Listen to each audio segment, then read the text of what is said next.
Cisco SecureX introduction. Really cool stuff, right? We finally released SecureX, a cloud native platform that's going to unify visibility, right, for security folks and network folks and IT ops folks. So the bottom line is the tool is built in the cloud, and it's going to support your network, endpoint, cloud, and applications. It's going to allow SecOps, IT ops, and NetOps to start working together. And you have third-party integration. You've got intelligence, identity, and SIM SOAR integration capabilities within the platform. The big goal here is really to unify. And now you're going to get detection, analytics, you're going to get investigation, remediation, managed policy, orchestration, and automation right out of the gate. And the integration is incredibly simple. I'm going to build out multiple videos around integration, just to highlight what it takes to get this integrated and maybe customized throughout the SecureX playlist that I'm going to build. But first, we're going to obviously talk a little bit about SecureX and its capabilities, and we'll walk through a demo. So with SecureX, if you look at XDR capabilities, there's some similarity, but we go beyond that. And so when you look at SOAR, you have API-based integration, simplified policy, process, and automation. And there's some other things, right? And then you have separate license, integration experts, no data normalization, and context lacks breadth.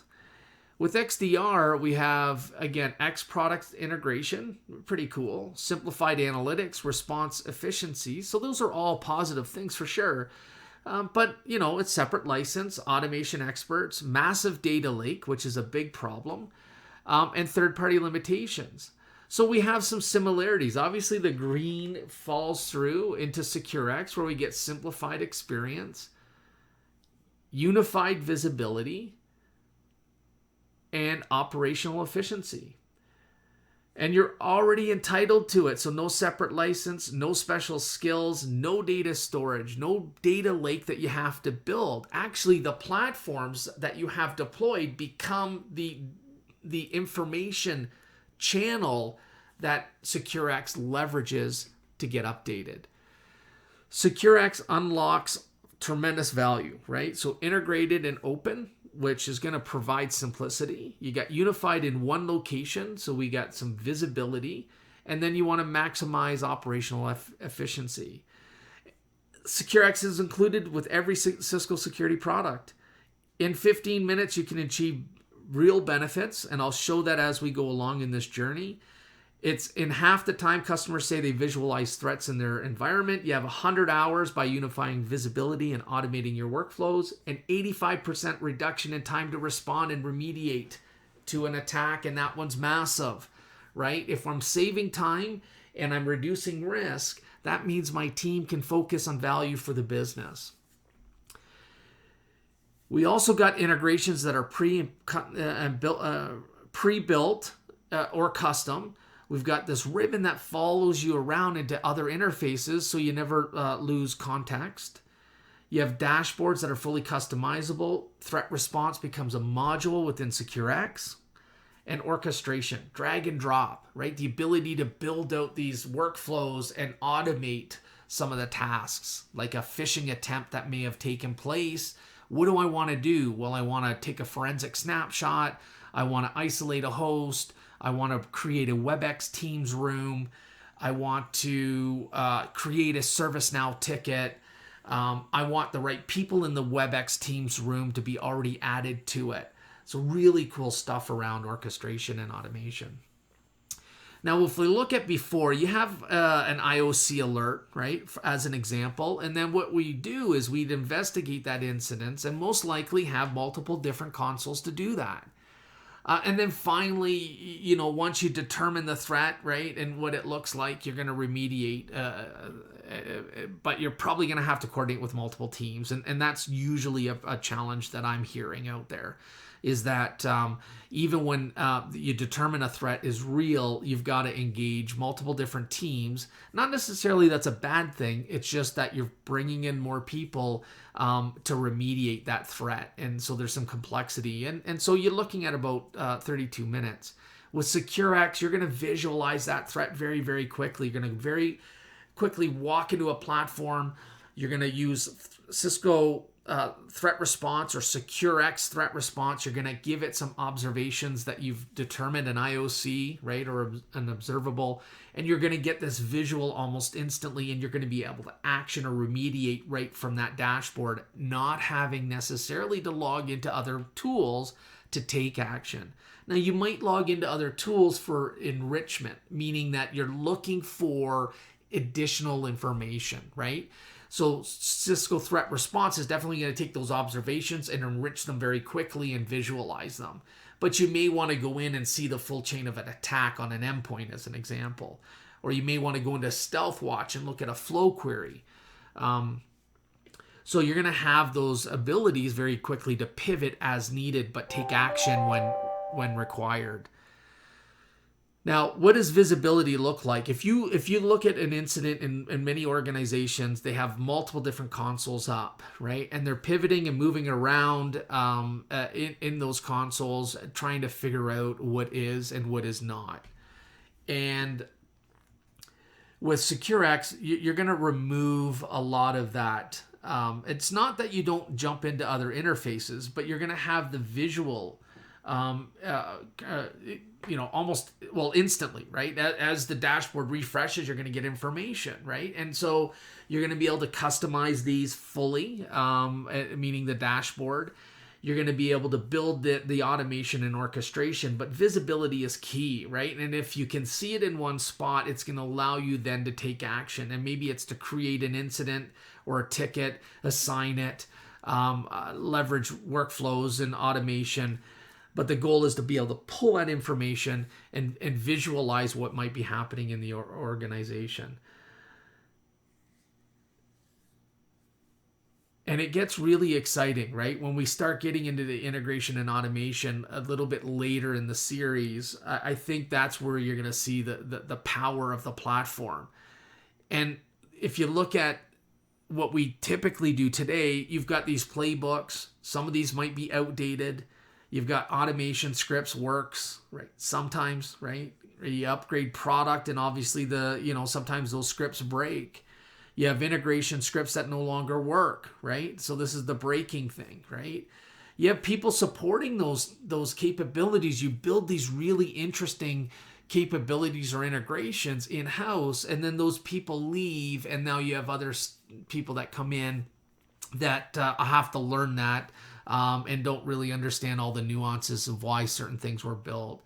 And so with SecureX, you're going to get some drag and drop capabilities around customizable workflows and fully orchestrate things where, as I mentioned, you have a phishing attempt and the event is generated and there's 10 tasks that you want to do, right? And multiple different security tools and infrastructure systems that you're going to leverage throughout probably multiple teams.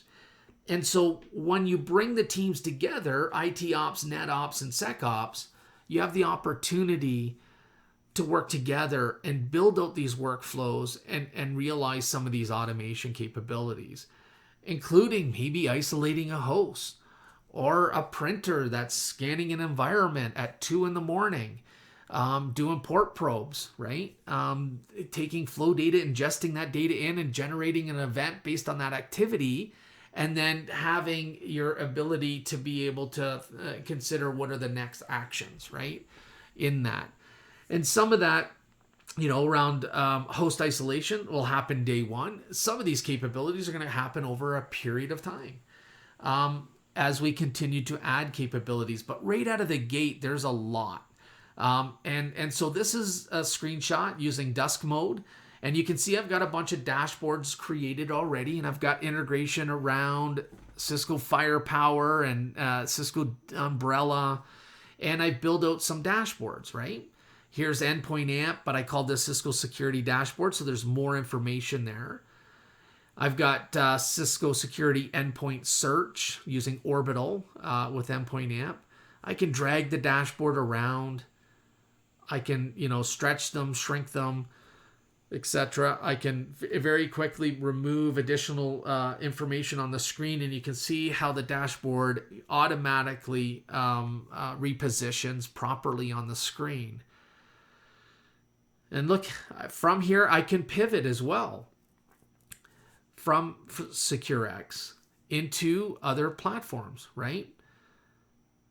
I can customize the dashboard just by coming in, and once I have a module added, I can select the dashboard elements that I want on my specific dashboard.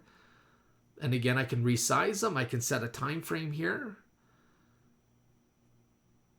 I have news coming in. These are feeds. This was not only going to be, the Cisco feeds that are coming in, but other feeds will come in, and I could pivot from them, and I could quickly review the blog. If I had Cisco Threat Response plugin, I could actually take the observations right out of this and dump it right into Cisco Threat Response. I have my integrations here. So these are the integrations I've already done. Like I said, I'm going to have some videos around that. And here's a bunch of available integrations, right? From here, I can launch into endpoint AMP if I wanted to, right? Again, from the dashboard, there is elements that I'm going to be able to pivot from, like security intelligence. If I wanted to see something like focused around that, I would just pivot into secure intelligence and I'd look at the incidents, right, that are associated with them. I can have automated promotion, meaning that, based on the information here, I could say I want to automatically promote these events into an incident into Cisco Threat Response. Or I can promote them myself. I can launch SecureX Threat Response or Cisco Threat Response, right? You'll hear those two terms. Around available integration right out of the gate, obviously a tremendous amount of integration around the Cisco security portfolio, but we've done a really good job. I think the business unit at Cisco did a really good job of including a lot of third-party tools that can be integrated. Cisco realizes that, there's going to be environments that have some mixed technologies, and we want customers, or Cisco wants customers, to get the most out of it. And that might include leveraging existing investments, and you may keep those investments, right? If we look at the ribbon at the bottom, we can see all kinds of cool things around incidents and orbital search and casebooks. I can launch applications from here. So here I can do a endpoint query as an example. And this is all based on what we call as orbital in endpoint AMP. So I do a quick search to randomize any endpoint. I grab an endpoint here. You can see there's, a ton of different queries already pre-built, right? So, it's based on, SQL query. So very quickly you can customize and create your own. You're not stuck with the ones that are here. But you can see there's a lot of things in here, right, that as an incident responder, you might want to very quickly go out and query your endpoints to determine whether or not residual exists on the endpoint. I talk about Locard's exchange principle, right? In order for someone to get into an environment and leave an environment, you either take something from it or you leave something behind. And what you need to do is have the capability to determine what that could be and be able to look for it very quickly. So we just did an orbital search to look for services that are on a certain endpoint. And you can see how quick that was, right?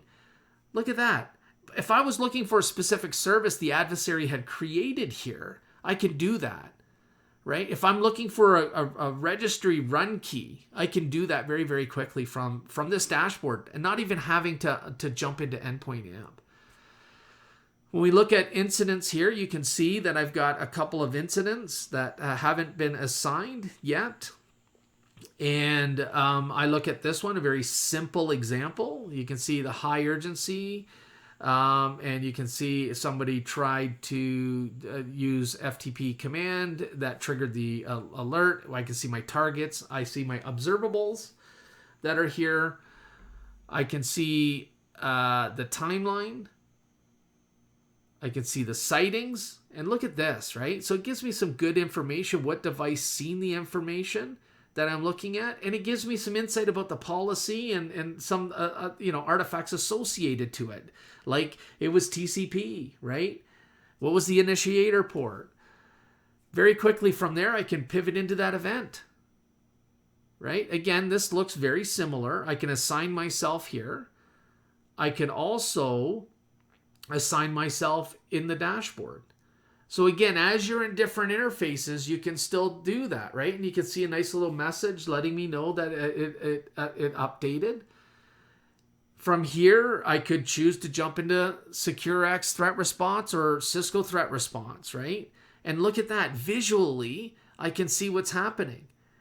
I can actually take action from here, right? Very quickly come in here and say, I want to block this in Umbrella, right? If it was a SHA, maybe I want to block it across endpoint AMP and use AMP Unity to force that out to firewall and next-gen IPS and malware capabilities. And I can isolate that host on the endpoint if isolation was enabled on that endpoint. In my case, it wasn't. I can come in here and create a case, right? So, and assign this particular event to that case. I can add additional information to it. So if we look here, you see owned by me. So these are observations here. You can see the case books that are assigned to those observations. I can create a casebook here. So let's do that. I can add a summary. I can have detailed information that's included here. Maybe I can add an IP address right from here, or I could have added this through, the other dashboards as well. As I could add, any observation into a casebook. And you can see at the bottom it says observable added, so it gives me an update. There's no indication that this IP that I added was malicious by intelligence. You can see this intrusion event now is linked to the event, and you'll see that come in on the details pane very shortly. But while that's coming in, it just popped in if you noticed it on the left. But at the same time, I'm sitting here writing a little bit about what might have taken place. And so in this case, maybe from here, I looked at this and I copied the